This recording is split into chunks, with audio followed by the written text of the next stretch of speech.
I know you've said that Democrats are demanding things that are impossible to give them, things that you said would neuter immigration enforcement. But my question is, what is the problem with asking federal law enforcement to wear body cameras and roving immigration patrols and be subject to the same use of force standards that local law enforcement tends to be? Good morning, Dana. Well, again, what the Democrats were demanding were judicial warrants. Immigration has always been enforced through administrative warrants. You've got millions of cases because President Biden and Democrats opened the border and flooded America with millions of people. Included in those millions are criminals, sex traffickers, human traffickers, drug traffickers, members of transnational criminal organizations, violent gangs. So Democrats created this enormous mess, and President Trump's trying to clean it up. And I've got a great deal of sympathy for those individuals, whether it's department secretaries or the law enforcement officers on the ground trying to clean up that mess. How would you like to be an ICE officer or any law enforcement officer where you've got literally signal chats that are deploying trained activists to surround you in your enforcement actions? You don't have any idea what these people may do to you. You've already been shot at. You've had your vehicles rammed by these peaceful protesters by their vehicles. So again, ICE officers, Customs and Border Patrol, they are at hair trigger alert because of this activism where you have enforcement, law enforcement cooperating, state and local government cooperating with ICE. You don't have these kind of instances, these tragedies that occurred in Minneapolis. Well, wouldn't, for example, wearing a body camera help with what you're describing?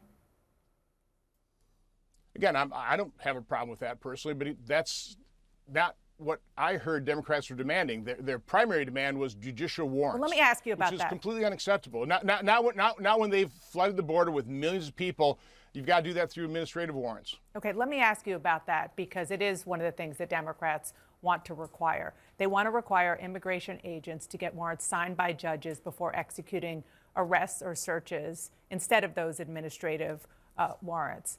A federal judge in Texas just yesterday, Senator, slammed that practice, and he wrote, quote, "Civics lesson to the government. Administrative warrants issued by the executive branch to itself do not pass probable cause muster. That is called the fox guarding the hen house. The Constitution requires an independent judicial officer." Why is he wrong? Why shouldn't DHS have to go to a judge to get a warrant before detaining people?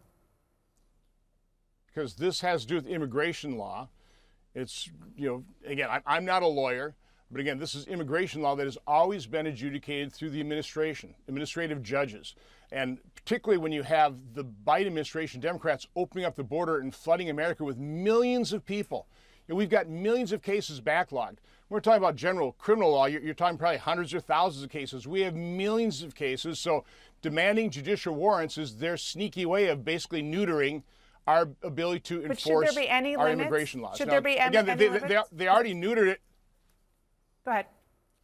There already are limits, and I think what we need to do is we have secured the border now.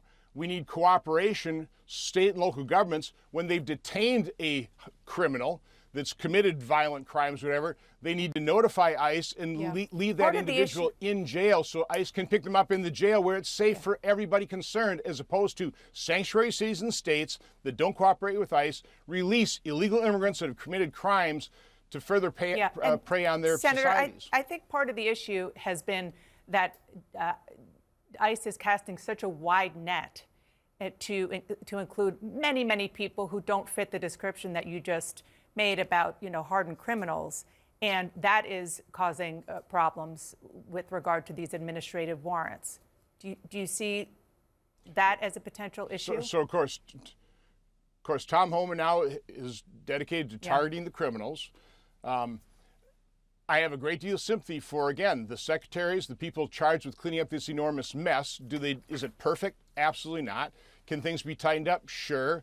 But the way to tighten it up is not to neuter our ability to enforce our immigration laws, and that's what Democrats want to do. I do want to ask you, before we go, about President Trump suing the IRS for at least $10 billion. He's accusing the agency of authorizing a leak of his tax returns during the first administration. So just to be clear here, this is a sitting president suing American taxpayers for $10 billion. Are you comfortable with that? Well, first of all, I don't doubt the federal government deserves to be sued. The problem is we don't have $10 billion. My preference would be to do a robust investigation, find out who leaked those tax returns. That's a federal crime, and punish those individuals to the full extent of the law. So drop the $10 billion lawsuit. Investigate and find out who actually leaked those documents, those tax returns, and prosecute those folks. That would be my preference. Okay, Senator.